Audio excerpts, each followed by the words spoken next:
round of the Blancpain Endurance Series is here at the Nurburgring, and it's something new in the championship, the Blancpain 1000. It's a 1,000 kilometre race. It will last for 6 hours, depending on which comes first, the actual distance or the time set aside for the race. And not only is it going to be something different for the teams coming on the back of a 24-hour race at Spa, but it is the ultimate championship showdown, because both Pro Cup and Pro-Am are up for grabs this weekend. There is a long list of potential winners of the Pro-Am category. Double it and you get the Pro Cup, where there's something like a dozen people, a dozen combinations of drivers that could realistically leave the Nurburgring as champions. The Pro Cup being led by Kessel Racing, Cesar Ramos, Davide Rigon and Daniel Zampieri. Max Buch has only done Paul Ricard and Spa, but he could yet take the championship. He's equal on points with Christopher Mies and Frank Stippler. Then you've got Jelmer Berman, Bas Leinders and Maxime Martin, who missed out last year. Lucas Ordóñez leads Pro-Am. Peter Pitzera is only 4 points back, but they share a car, so there's no real chance for Pitzera to win the championship, because whatever he scores, so too will Ordóñez. But Alex Buncombe, another Nissan driver, is in a different car. He could take the title. Andrea Bertolini can't, he's not here, but Nick Homerson and Louis Machiels are trying to win 3 Pro-Am championship titles back to back. They're the only people that have ever won the Pro-Am category. This is the 3rd year of Blancpain. Doing 3 in a row is going to be very difficult indeed. Well, the cars will be making their way to the rolling lap very shortly. First, though, let's catch up with some of the top stories coming into this final weekend of the series. Pro Cup and Pro-Am both up for grabs, and the Pro Cup competition is going to be as intense as ever. The Kessel Racing Ferrari heads it on points, driven by Davide Rigon. We got 2 points in the front, but there is like nothing here. For sure, we need to be in the front of all if we want to win the champion. This morning we had a problem with the electronic things, and then Cesar Ramos used the car and we had a crash. We can fix the car for qualifying. We don't do the pre-qualifying, that is bad. For sure it's not a good way to start, but all the team is working very well. We really hope to take for the team this victory. We really like to do our best. Opposition is going to come from Mercedes. Maximilian Buch is well placed. He's only 2 points back, despite having missed the first 2 races of the year. I did not expect to be so much in the front of the championship after 2 races, but yeah, I think we earned so much points at Spa, so it's quite good. I'm having the same co-drivers, we're having the same car, we are having the same team, the same people, so for sure tough, but yeah, I'm quite confident. And you can never rule out Audi. Christopher Mies and Frank Stippler are on the same number of points, and Stippler in particular is a man on a mission. He wants yet another title. We try everything to make it happen, especially because I think we had a very hard season regarding the BOP. It will be a big fight. It's a lot related to fuel consumption and rain consumption as well, so I think the team would have deserved it a lot. Marc VDS Racing came close to winning the championship in 2012. The team could win in 2013, although Bas Leinders doesn't think they're favourites. Last year we really wanted to win it. I think the championship was ours last year. We deserved to win it. We were leading from the start, and we just lost it at the end with 2 points. But this year I think it's not really for us to win it. If we do, yeah, it's good, but we are not the favourites. Not at the beginning of the season and not now before the last race. Pro-Am this year has been largely about Nissan, and the man leading the Pro-Am Cup on points is the Spaniard Lucas Ordóñez. It'd mean the world for him to win the crown. It will be great to win this championship. Blancpain has been incredible. A very, very big surprise for me to come this year to this championship and to adapt to the GTR quite well. And it's gonna be tough, but you know, it's what it is. It's what we want. We want pressure. We want clean and a nice fight during the 6 hours race, and I'll work as hard as possible to win this. No? And then there's his teammate Alex Buncombe. He's 3rd in the points of the Pro-Am Cup, but Alex only drives one way, and that is flat out. He could yet be the champion. The most important thing is for the team to win the teams. Obviously, from my point of view as a driver, I'd love to win the championship. I'd love nothing more. But the real shame, obviously, the shunt at Spa really put us on the back foot. You know, we were leading the championship before then, but it's all down to this race. And the car team's great, so there's no reason why we can't fight for at least a podium in Pro-Am. So may the best man and car combination win. Pro-Am, though, Louis Machiels and Nick Homerson are looking for 3 championship titles in a row. Louis Machiels knows it won't be easy. We hope for sure for 3 wins, 3 victories in 3 seasons. but it will be very difficult with the Nissan. We were a little bit unlucky in Spa with the tires, right hand, and okay, but we will do all our effort and hopefully we'll get the third one. But we already have one championship sewn up. The Gentleman Trophy was won at Spa by Sofrev, and one of the drivers is Patrice Gouillard. For us it was a fantastic season, especially at Francorchamps, because it's really good to win the 24-hour race. For some races it was hard for us, and for this final at the Nurburgring we want to prove we win the championship again.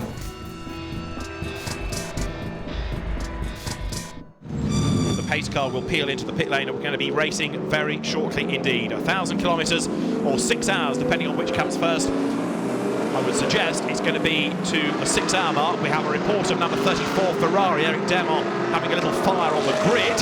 Hopefully that is not going to be a problem for the rest of the race. It's all been quelled and we can get underway safely. As the lights are on red, the race director will give the command to flick them to green. The last round of the Blancpain Endurance Series is go. Fabulous sight as this enormous grid pounds down to the first corner. Good start being made by the Mercedes of the poleman Max Goetz. Alessandro Pierguidi slots in with him. You've got Antoine Leclerc third in the McLaren, then Michael Alyoshin on the outside line, and a very rapid outing. Christopher Mies, potential champion. Talk about who can win it as the race wears on. He's made a good start fifth, but the Mercedes, the dominant car from Spa, leads the way as they wriggle their way up through the Mercedes arena for the first time. Rob Bell under attack in the Gulf Racing McLaren. One of the Nissans dives up the inside, and Alvaro Parent on the curve for Hexis Racing. You'd think this was going to be a 10-lap sprint, but there are an awful lot of people in a big hurry, and that is the number 34 Porsche. It's still ablaze. Number 34 with Eric Demont on the wheel is well and truly ablaze. That's going to have to pit. And so as something goes flying there's contact, Ferrari off, and there's another car in the background. Two Ferraris have gone. That's a big impact straight away. One of them is the SMP car 73. That comes to a rest by the side of the road. That's Luca Persiani, the Italian ex-Formula 3000 racer. There was another car involved in the background which looked to me like possibly one of the Sofrev cars. But drivers are not exactly taking a very calm approach to the start of this race. You can see straight away Luca Persiani is out of the car, and it looks as though his 1,000 kilometres has come to an end on the opening lap of the race. So we've got two off in the barriers, we've got another one on fire, and 5 hours and 58.5 minutes of the race remain. We've not done a lap yet. It was a Sofrev car. It's number 10, Gabriel Balthazar.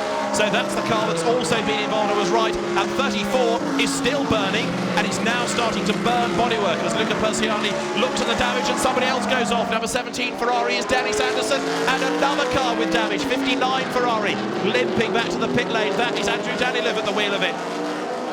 This is an absolutely manic start to the race. David, the reason for this is because when I was on the grid, there was the finest of mists of rain just beginning to fall. You couldn't see it even on a windscreen, but you could feel it on your face. But on the track surface, that's the difference between getting grip and no grip. And then you see the outcome. So opening lap drama, 59 has got damage. The leaders pound over the line. We've lost 73 Ferrari, we've lost number 10 Ferrari. Here they come, you can see it's getting greyer and greyer. It looks like the end of the race rather, with all the headlights on now as they dive down to turn one. At the end of lap one of the race, Max Goetz it was who led the way ahead of Pierguidi. 34 Ferrari down the pit lane. So that blaze can hopefully be dealt with. What a first lap, Antoine Leclerc third. They're three wide looking mid-pack, and it's somewhere in the midst of all of that is Alvaro Parent. So you're looking at the fight at the moment for 12th place. Parent in the middle of it all. Round the outside goes 16. Marcus Winkelhock in the Audi. Scene of the one and only Grand Prix he did, and he led, and Parent gets forced down wide, and up the inside goes Marcus Palsela. What a race! It's a 6-hour race. This is like a 6-minute race. The traffic coming down out of turn 4 into 5. I mean, this is a bit of the racetrack. You can see waved yellow flags. I don't even know if the drivers are capable of seeing anything other than what's directly in front of them. And a slow BMW, Stefano Colombo for Vita 4-1, right. But we may have seen the last of Pro GTB Almera, because that car is heading now into its garage, and what can they do to sort out that blaze? They'll also, of course, have to make sure the scrutineers are happy for it to rejoin. Andrew Danilov, who had a crash here in the bronze test last year, has brought in his Ferrari with its smashed rear wing. And so as we have the race leaders accelerating uphill, it is Max Goetz leading the way. He's being pursued at the moment by number 90, Alessandro Pierguidi. And you're riding on board with number 3 BMW, which is in the hands for the opening stint of Jelmer Berman. And that is a car in 18th place, ahead of Stefan Ortelli, who's got an outside chance of winning the championship. A new AF Corsa rear wing required for Andrew Danilov's Ferrari. So the championship, headed of course by Kessel Racing. They're in 16th place overall. The nearest opposition, Max Buch, who is currently the race leader. Max Goetz at the wheel of the car. And I wonder the gap, it was 5.5 seconds. Let's have a look and see what it is this lap. Well, it's actually extended another 0.2 of a second up to 5.7. Change of place there. Look, Zampieri's got past Winkelhock and now round the outside tries to go Marcus Paltela, so the Ferrari gains one spot. Paltela right round the outside. Done it. What a move. Fabulous bit of driving. Marcus Paltela, the flying Finn, goes up into 14th place. Winkelhock then is 15th, and Jelmer Berman in the background is the next one to try and stick his nose up the inside of the Audi. Can he do so? Braking now for turn one. Winkelhock's trying to fight back. Jelmer Berman wants to try and wriggle past him as well if he can, as into the pit lane comes Stefano Colombo's V241 BMW. So as these BMs are having a good run, the other team, local team, not doing so well. Now to the inside goes Berman. There's an Audi in his way. Well, you can't make it. I mean, that's the sort of the end of that sequence of turns 2 and 3. And really, if you haven't got yourself alongside, forget about it. Your next best opportunity is going to be a good run onto turn 4. The short straight at Legion, then drops downhill into turn 5. Tricky under braking, and the track tends to fall away from you. Well, there is the V241 BMW. Put fuel in it, which they will do at any pit stop if it's unscheduled, and wave it away now. And there, Alvaro Perret moves up the inside of Alex Buncombe. It's going to take more than a McLaren to shift to this in turn 17. That's a big, strong car. And now Perret under challenge from Zampieri and the Ferrari. So Perret was focusing on the Nissan and now under threat from Zampieri coming down into turn 1. I'm still surprised with the lack of pace this year from Hexis. It's been one of the disappointments of the season. Perret, we know he's quick. The team, we know he's good after its success with these cars last year. Contact! Zampieri's Ferrari gets squeezed onto the outside of the road there after the contact. He's managed to hang on to it, but how much damage has that done? As long as it was side by side, and I think that was the right front of the McLaren and the door of the Ferrari on the left-hand side, so no contact, wheel to wheel or suspension to suspension, but indication that Alvaro Perret, he's not here just to enjoy himself. No, exactly, and there's also, I suspect, quite a lot of frustration in that car that it's not higher up the order. There's no argument about the pace of Perret. Talk us through it. Yeah, dives down the outside, Perret in the inside of the watch who runs wide and position of the Ferrari. It makes the cutback, gets alongside. Alvaro Perret is forced to, he didn't want to concede the position. That was almost half a car length advantage to Zampieri. He will feel that I was wrong, done by there. That was almost a professional foul in terms of what you can get away with in a motor race. Down they come towards turn 1. McLaren to the inside. Alvaro Perret is going to get through. I think he's alongside. He's got his nose in front. Now, what's Zampieri going to be able to do? Is he going to be opportunistic? Yes, because Perret goes wide. The Ferrari nips past the Nissan as well.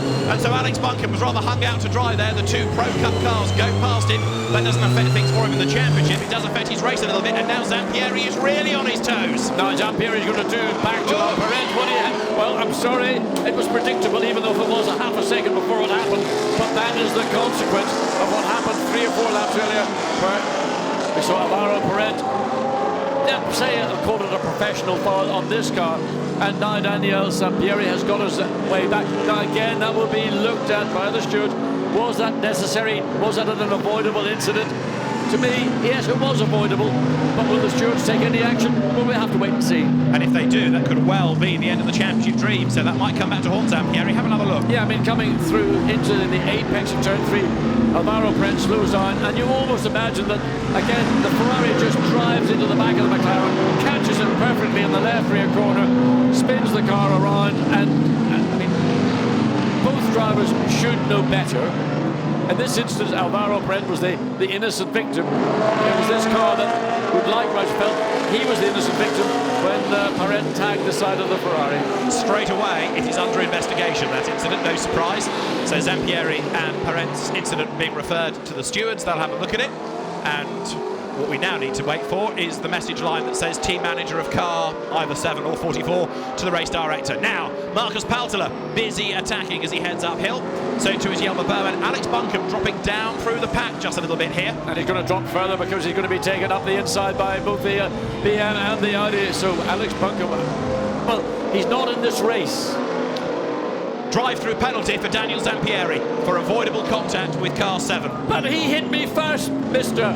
Stewart, whatever you want to call him, Stewart. I mean, I didn't do anything wrong. What did he do to me? He hit me first of all. You're not allowed to come back and hit another car and spin it round.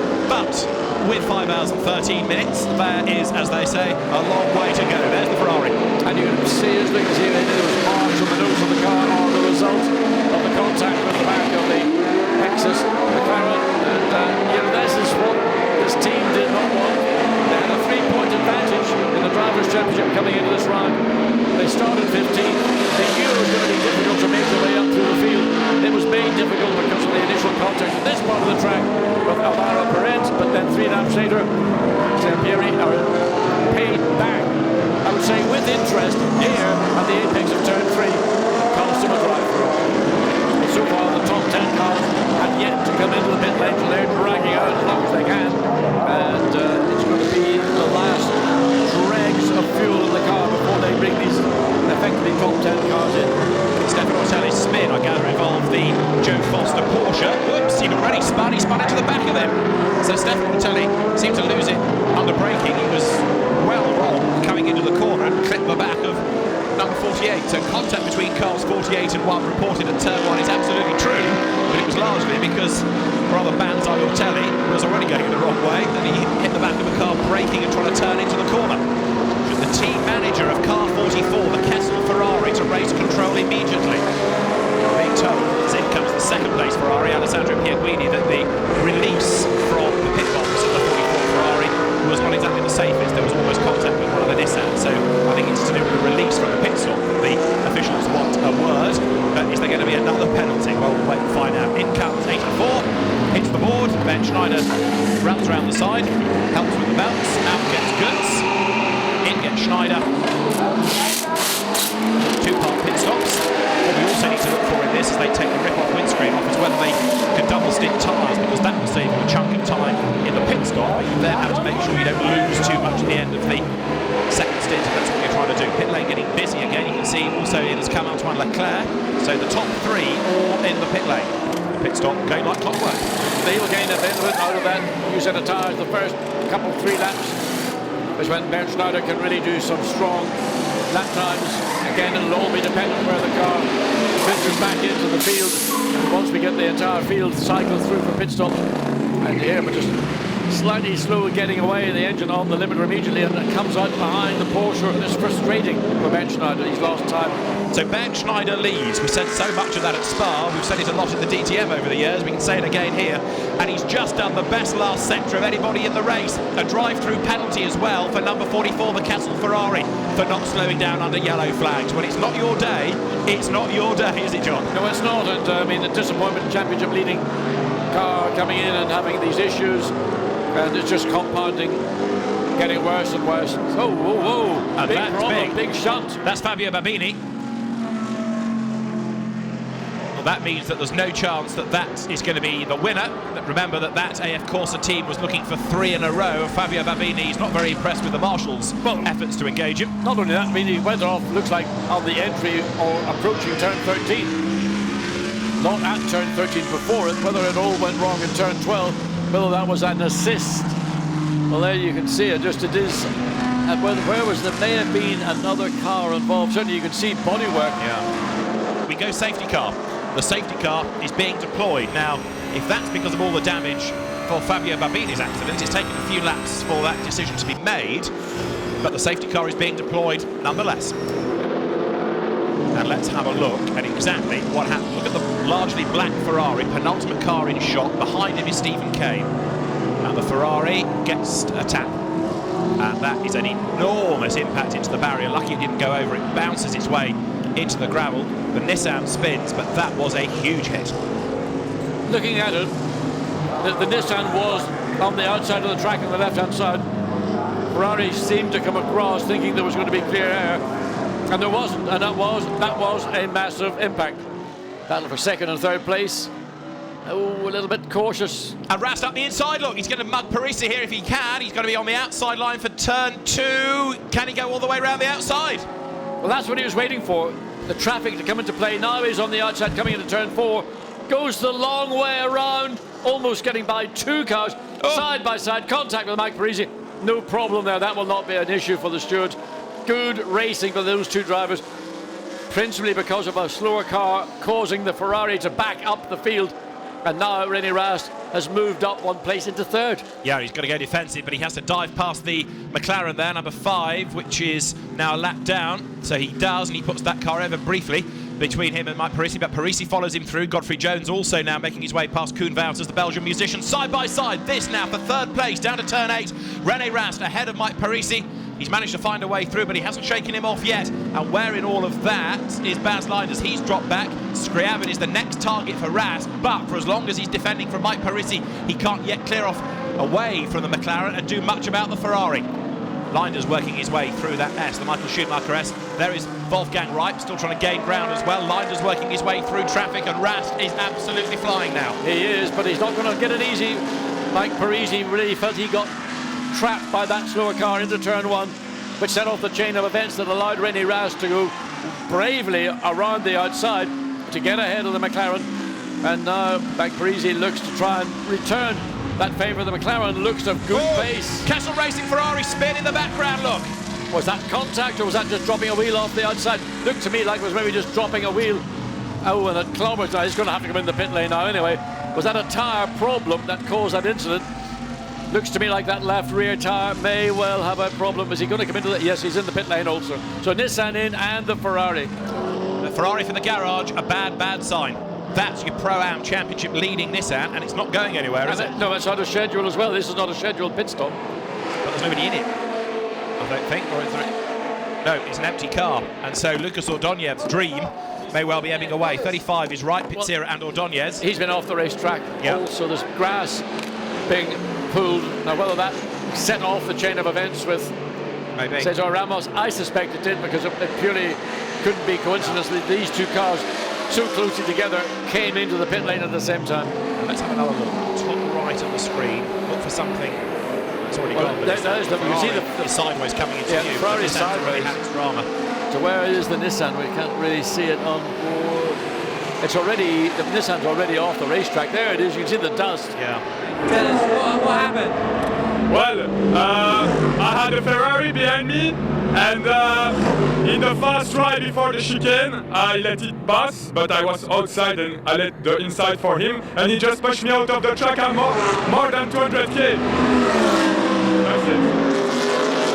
This is third, fourth, fifth you're looking at. Rast has now scarpered, but Scriabin has got the BMW. Now, isn't it interesting in this second stint how the Baz Leiders Mark VDS BMW is looking far more competitive. Parisi at the inside now, hard on the brake, brakes as late as he dares going into turn 1. He's through, he's wide, he was up a place, he's down a place, but he's got the inside line for the next corner. Alexander Scriabin gives him racing room, and Mike Parisi, an experienced driver, hustles the McLaren up the inside line, and Baz Leiders wants a piece out of all of this as well. Can he find a way by?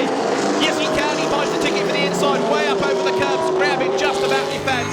Leiders here is really pushing, and so to his Parisi. They're almost 3 wide now. He's got a good opportunity to get a move down the inside into turn 5, but just can't quite get the track position. Mike Parisi defends, having made a judicious move down the inside into turn 1, and just about held on to the position. That's what gave Baz Leiders the light to say, I can make myself maybe third, maybe certainly not where I currently am, lying in 5th. Down to turn 8 then, Parisi up to third, Scriabin 4th, won't be long I suspect before Leiders finds a way past him. Alexander Scriabin, who's a quick hand really, goes strongly in this car, good in the Ferrari challenge, and back into the pit lane is coming the Castle Racing Ferrari. So I think the day, the race, certainly the championship dream is officially over now. Oh, Porsche goes on the BMW. That's Baz, where's that happened? You're on board with him. These are the Michael Schumacher S's, so climbing uphill from turn 8, and Baz Leiders all over the grass. Well, Baz, why? I mean, we saw you running closely behind the Ferrari, but there was no clear reason that we could see. I mean, it's an unexpected drop, but that was the case. 3 3/4 hours remain. There is the recovering Leiders. Yes. He's only lost 1 place, but crucially he's lost 8 seconds against his teammates. Yeah, this track position is the big loss, and I mean also the top of that, has he done any damage to the tyres? When you spin, you can flat spot it. But, I mean, it doesn't take Nicky Katzberg very long to catch up to the back of. In fact, Nicky Katzberg, surely he's overtaken the Ferrari. I mean, the Ferrari goes really defensive, and that's aggressive defending, because obviously having to overtake the Mercedes, he would say legitimately, but I think that Katzberg would say, well, I think it was a bit unfair. Mark VDS ready with tyres if they need them. It'll be interesting to see if Katzberg can get past the Ferrari, bearing in mind Vasliners couldn't. He sat there for many a lap. Katzberg is right there and challenging. Absolutely, but Katzberg closed up to the Ferrari, I mean, literally in the space of 2 laps from being 3 seconds behind to being right on the gearbox. So Katzberg slightly closer into turn, holding a better line through turn 17, comes out of the corner side by side. It's going to be a knuckle-to-knuckle drag down this pit straight.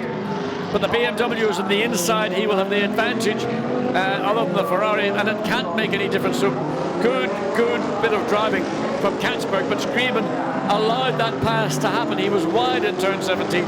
Pro Cup standings, Mercedes leads, Audi leads McLaren. And there you've got the recovering Katzberg, recovering in the sense that he's trying to make up for the time lost when he was stuck behind Alexander Scriabin. See how Pro Cup looks as the graphic scrolls through for you.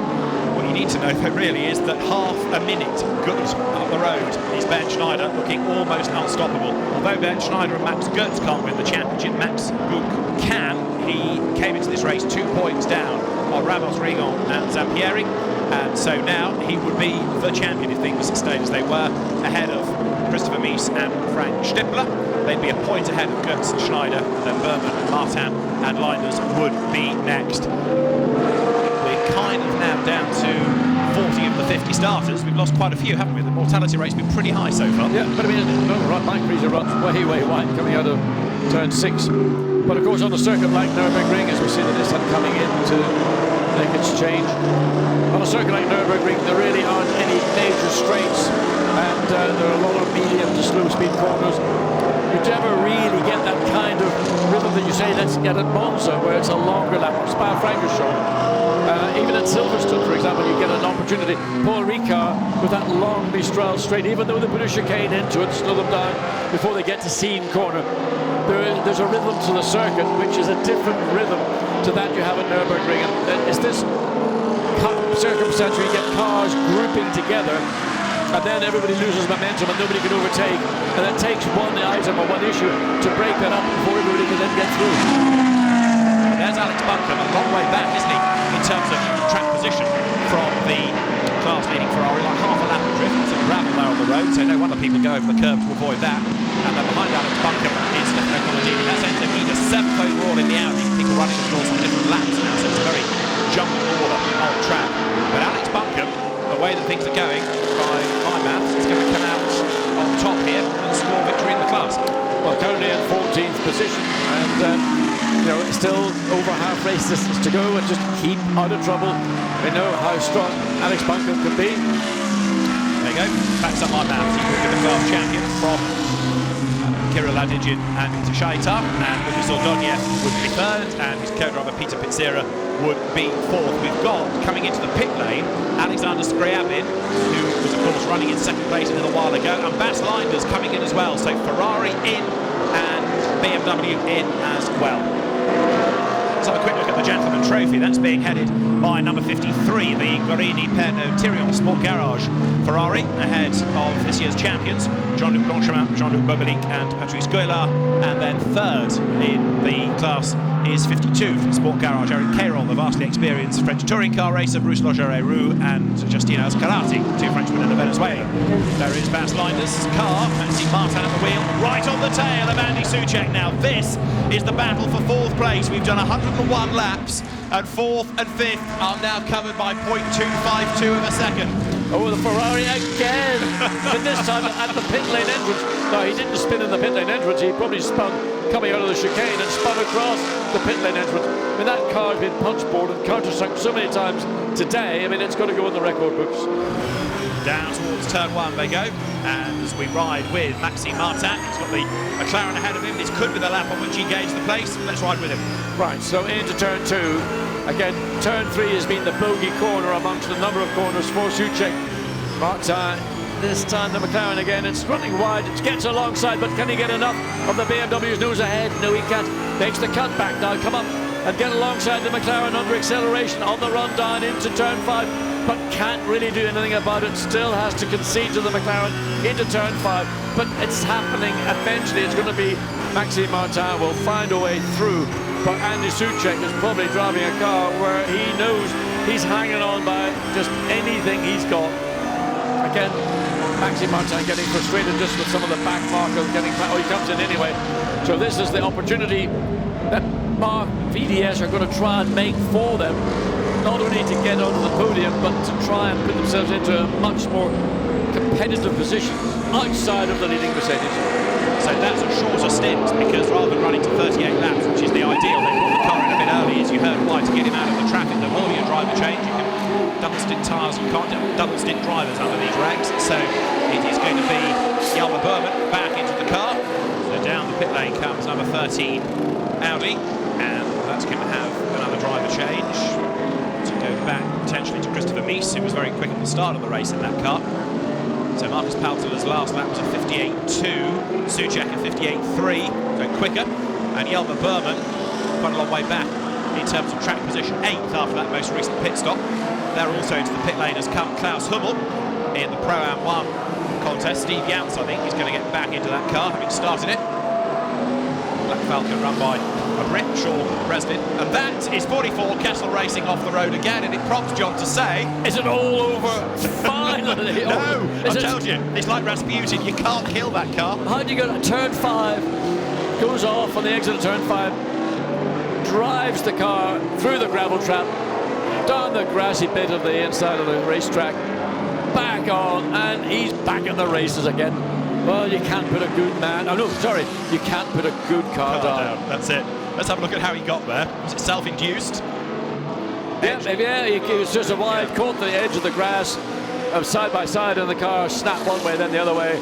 And, you know, because we're on a FIA Grade 1 Grand Prix circuit, you've got half of Germany to run off before you ever get into anything that might be seen as a hard barrier. So he gets away with it, and no, the car gets, I mean, the poor thing. Yes. The poor thing. I mean, if that was mine, I would never treat it like that. In comes the McLaren, and Antoine Leclerc has to go for a run now to catch up to the car. He almost overran. He almost got a bit of oversteer running onto the car. I thought, actually, because the soles of your boots, not all of them, they're not always rubber soles, sometimes they can be leather soles, and leather on concrete doesn't have a lot of adhesion. Wouldn't it have been funny if he'd gone down in his path to get to the car? That wouldn't have been funny at all. You're mean. I'm cynical, I'm mean. I know I'm mean. But, you know, everything is so focused. He runs and he almost got to a point where he overran the door of the car to help Andy Soucek out. So now what we need to see is whether or not Yelmer Berman can come over the line ahead of the McLaren and leapfrog him on the pit stops. So, well, with Berman being out in the car, having done laps on fresh rubber, he's coming up through turn 13 up to the chicane, and he's probably got about another 18-20 seconds before he would pass the car, the McLaren, which is still only getting its rubber, so it's going to be an easy thing. BMW have worked it out, done a good job. McLaren have lost out, so he'll have to travel at 50 k's down the pit lane, quite a long way down the pit lane as the BMW roars past, and there it is. Yeah. Easy. What an easy way to take a position. You fight for an hour to get past, and just good pit work, you know, coming in at the right time, taking advantage, getting out. Yelmer Berman, clear air. I mean, yeah, I love it. I was about to say, I reckon the leader should be in any moment, and he is. There he is, bang on cue at 113 laps, so 84 comes in.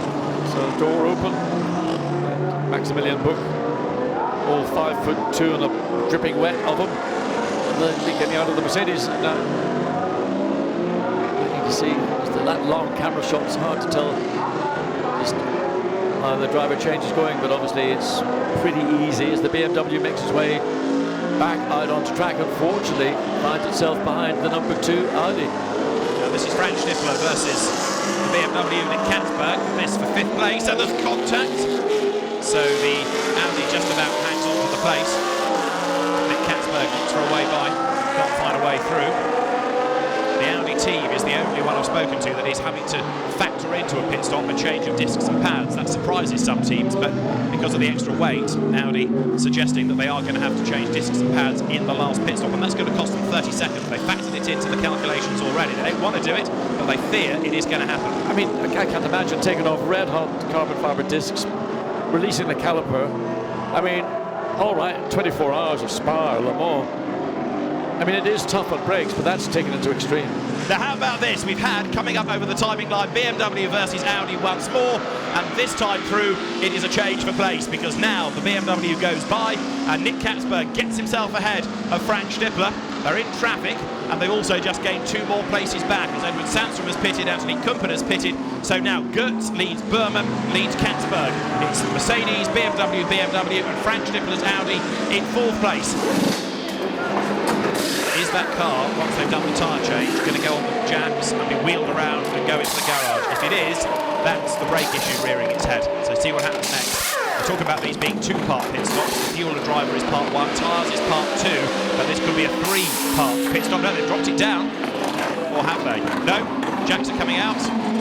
Yep, it's going to be turned around, and this is your pad change. Is it a pad change front only or front and rear?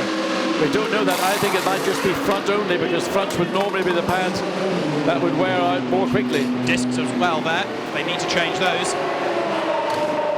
I would say at the minute well, certainly the disc would be 300 to 400 Celsius. It gets much hotter under braking, but there's still a huge amount of, but it will, carbon fibre sheds heat as quickly as it gains it. But let's put it this way, you wouldn't want to hold them in your hands without wearing asbestos gloves. But look how effectively this is being done. There's no messing around. The mechanics know exactly what they're doing. They're straight onto the job. Oh, is this another incident? Oh, here we go. There we are. Well, it's a shame, and gentleman driver maybe misjudged that slightly, but Nissan was certainly on a mission to make a pass down the inside. Too far back in reality, and of course once the Ferrari was committed to closing, and what's that bodywork? Well, that's the Nissan that hit it. Yeah, but it lost its bonnet. Yeah, presumably the impact has loosened clips and the bonnet's ripped off, so the bite a bit. Another pit stop for number 35. Now into the pit lane comes Peter Pitzera. I mean, Nissan off track. That's Alex Buncombe. Well, it's Alex Buncombe's car. Jan Martin running the wheel of it. It's Alex Buncombe's championship hopes we're looking at, really. Down to turn 8 now. That again is a big braking area. Our Nissan maybe beginning to struggle with brakes. While this car may be having problems, so too number 35 we saw come in without its bonnet. The team manager of that has been told to go. And he's gone off again. Down to turn 1. He's got the barrier. He's not any brakes left at all. They've just disappeared on him. He's in the gravel, and that could be the end of the race. And now, what does that do to Alex Buncombe's championship hopes? I mean, it just came down into turn 1, and it appeared the car made little effort at all to slow down. We think that going into turn 8 on the previous lap that may have been a brake problem, but they're now clearly an issue, and this is a team that no indication that brakes were going to become an issue, and so let's look and see any sign of anything popping out through the wheels that would indicate, well, the back end slapped him, but I just think he couldn't get the car slowed down. There you can see the discs, they weren't glowing. Okay, that was on a turn 8, so let's watch now. There's a puff of smoke out of the left front. They're coming out of the main straight. There's smoke, you can see blue smoke coming out of the left wheel on the brakes, and now the car just isn't slowing down on the grass, and it's all simply going up in braking fluid. Nothing is over, as they say, until it's over, but if you take it at face value, Alex Buncombe's face, I think, sums it up. But in an hour and 35 minutes, can a problem befall anybody ahead of him? The answer is yes, it can. Will it? Is a different question altogether. Now, while we've been looking at drama for Nissan, it is only fair to report on a modicum of good news, which is Kessel Racing, because who has done the fastest lap of the race, John? I just mentioned it. Daniel Zampieri. I said that 5 minutes ago. A star. Despite the fact the car is as dog-eared as it is, he's pounding on, and he's done the fastest lap, 26th overall now, so he too continues to push on.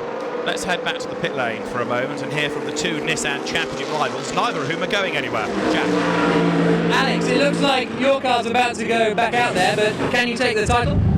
I don't think so. We've lost too much time. I think we probably lost 5 laps, so I don't know where I need to finish to beat this man in the drivers, but no, yeah, that's the way it goes, so. Bad news for Alex is good news for you. Well, no, we have to think for Nissan, we have to think for the team, and it's very unfortunate. They were doing a great race, top 10, and this is really bad for the team, and we need to think more than as a driver, as a team, but obviously for my team standings for my driving standings is good, but I need to think for the team as well. And you know, it's very sad to see both cars in the pits, and hopefully we can have a clean end of the race. There's the BMW. It really is getting a bit of a game of poker here with some of these teams in the top 3 podium positions, to whether they will actually be forced into a pad change, which is something that never really seemed to be on the agenda. They're going to do it. Yes, the jacks. Up it goes there. The trolley jacks go underneath. It's only done a 27-lap stint, so clearly something was awry. And so this is the first chance we see a BMW showing its hand in terms of brake wear. It's certainly a slower stop than the 30 seconds or so that Audi allows for it, but as long as they don't lose too much time, then they're going to be good to get back in the race. But I think they've lost a lap for sure now by this. Bonnet back on, wheels again back on, so the work's nearly done. There we are, car will come down. There we go, fire it up, and off it goes. Lots of rubber on pit wall, pit lane, not pit wall. There's not the pit wall. Into the pits comes Jelmer Berman. Now, is this going to be for pads as well? If it is, and it's going to be a long stop like we saw for number 4, this is going to tumble down the order. So this could shuffle around the leading 4 or 5 positions here to an extent. Berman in. It's going to be a driver change first of all, but let's see what they do to the car. Having a look to see if they can assess whether they need to do anything on the brakes. If they can avoid doing so, they'll get the car back into the race. So as the team is just about ready to go, the car is dropped down, it fires up and away it goes. So car 3, no pad change, back on track. And we're also being told of some debris out on the track at turn 10. The last time we had debris on the track, we got a safety car. Depends how much debris there is, but this could also be significant with just over an hour to go. Lead car, Maximilian Goetz coming in. This might well be its final stop. The stage they're at, they should surely make it on the final stint. So who will they put in? Will they put in? It is Maxi Book. Yeah, so he's going to win the championship. Let him bring it across the line. Ben Schneider will be the first man ever to win the Nurburgring 1000 Ks at 24 in the same year. What are they doing? Are they going to spin the car around? Yes, they are. They are. Ooh, there's a spanner in the works, or a spanner into the front brakes change, isn't it? It's a spanner I quite like, just for the purposes of hotting up things at the front of the field. So now, what is this going to do to the chances of, for example, number 3 BMW? That's the next best placed car, and of course number 11 McLaren. And has been driven by Maxime Martin, yeah, who will drive the wheels and everything else off them. Even if, though, this car on its fresh pads has to take on this car on used pads, Mercedes, you still say, would have the advantage, wouldn't you? There's no question. Oh, Andy Soucek, best of anybody in the first sector of the entire race on his first flying lap. He means business. Why not? He's a racer. The caller have gone over the radio, waiting for that to possibly see the pendulum swing BMW's way here, because it now completes 147 laps. And look at this, it's going to be so close down towards the first corner. This is going to be the BMW to take the lead as they break for turn 1, because there they've done the same number of laps, and the BMW gains track position over the Mercedes into the last hour. And now we've got a nice little battle on our hands. Don't get so excited, David. This is motor racing. It's professional. Take emotion out of it. Goes the Mercedes to grab the race lead. Maxime Martin tries to get the switch back. He's going to get back in front. Is he going to be able to take the line for the corner? Yes, he is! Fantastic! Maxime Martin goes back up front oh so briefly. We had Maxi Book in the lead of the race, and Maxime Martin is back up front. But if it happened at that corner once, it may well happen again. Maxime Martin is working overtime, but I don't envy him that task. Well, this is the only part of the track that really looks realistic for the Mercedes. Gets down the inside, he's so tight, he can't slow the car down enough to make the apex without overrunning, and Maxime Martin don't have to show him the opportunity twice. Gets the drive, gets ahead before they get to turn 2. Critical for Martin to do so. Again, Martin's got the marginal advantage. Book's going to have a look down the inside, and Martin pulls over, lets him go, and he's going to repeat the treatment up the inside. For God's sake, you know, maybe I shouldn't be so harsh, but I mean, Maxime Martin knew precisely what was happening, and he knew what to do. And the young German in the Mercedes-Benz sailed on looking for the iceberg that was never there. And look, the gap now, nothing. Mercedes gets up alongside. This is going to happen for him on the inside. Change of lead, change of championship leader as well. Maxime Book goes ahead of Maxime Martin. Martin's being warned about exceeding the track limits at different places, but can he fight back and retake the advantage? Let's see The BMW not as powerful in a straight line as that Mercedes, and the gap starts to grow. And so, with 34 minutes to go, we have a new race leader, and back into the lead of the championship goes Maxime Bouc as they come over the line. But Maxime Martin will not give up. He's not going to go down without a fight. You can see that the gap has opened up a little bit between the two. Martin's not near enough there to attack, but the Mercedes goes a little bit wide. Still not wide enough, though, to give Martin an opportunity.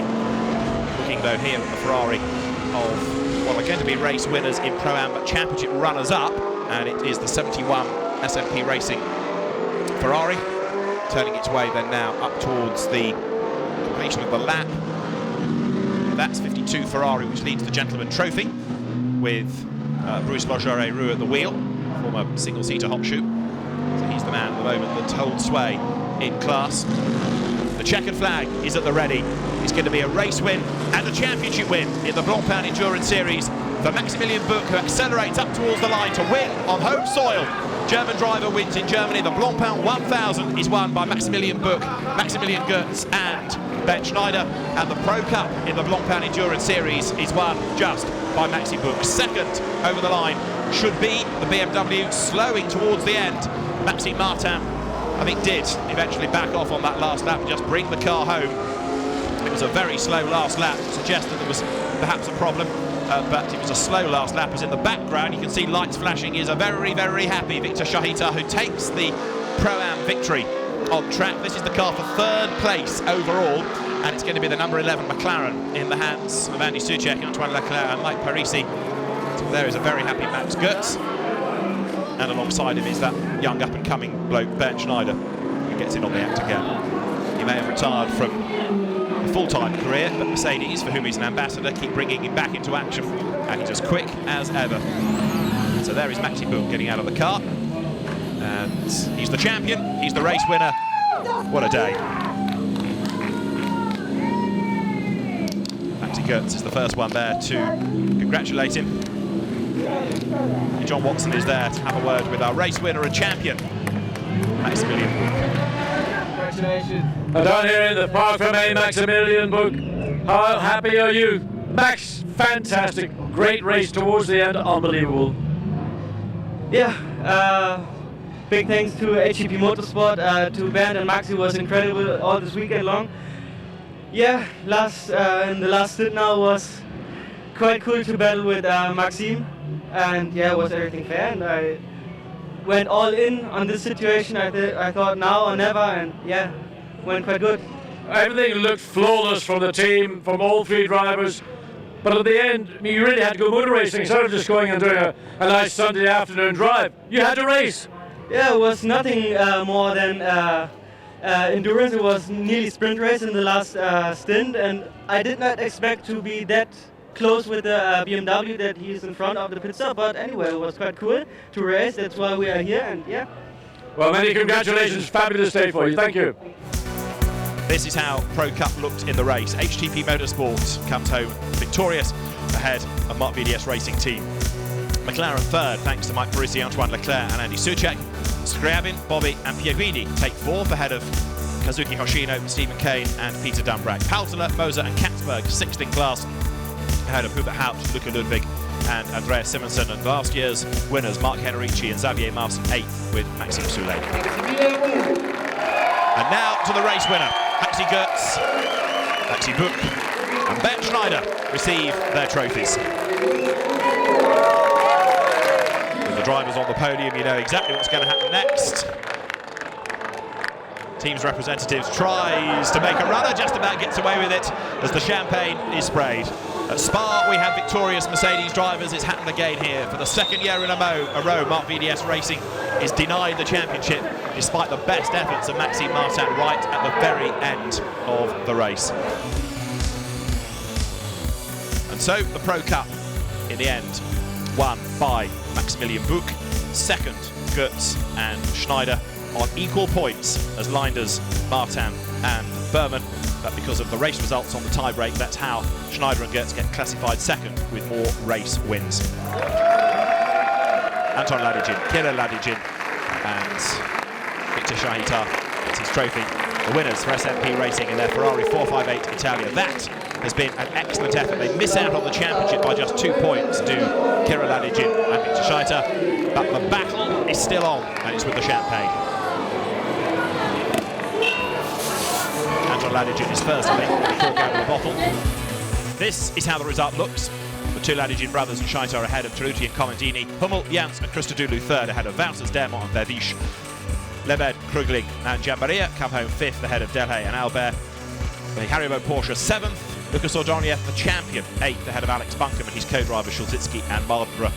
That brake problem really putting pay to Alex's chances. So Lucas Ordoniev wins the title by 2 points from Ladygin, Kay and Scheiter. Peter Pizzera ends up third, ahead of Alex Bunkum. Nick Homerson, Louis Machiels and the absent Andrea Bertolini's chances went into the barriers with Fabio Babini at the wheel. They're tied on points then with Klaus Hummel, Steve Jans and Adam Christodoulou, with Ludovic Badet and Henry Hassid eighth. The results in the Gentleman Trophy: 174 laps done by the winning car of Ascarati, Keirol and Logerie-Roux, ahead of Roger and Auger Eret. Alexander Matschul and Christian Colas third, ahead of Andreas Di Palladino and Aldania. Howard Blank, Jean-Marc Michelier and Yannick Maningol fifth, Daniel De Bruer and Christian Kell was sixth, and after that you get to the drivers that had big problems. There are the class winners, because there is Eric Keirol in the middle, to his right Bruce Logerie-Roux and the Venezuelan driver Justino Azcarate. This is how the championship ultimately looks. Jean-Luc Bobelic, Jean-Luc Blanchemont and Patrice Guélard, the class winners, ahead of Leonardo Guarini with some good results over the season. Then Beniamino Caccia ahead of Romain Brandella. The win today helped Bruce Logerie-Roux up to fifth, ahead of Spa winner Fred Bouvi, then seventh Paolo Andreassi and Pablo Palladino. Mercedes wins the Blancpain 1000. Maximilian Buch wins the championship. From the Nurburgring, for Jack Nicholls and John Watson, from me, David Addison, it's goodbye at the end of the 2013 Blancpain Endurance Series.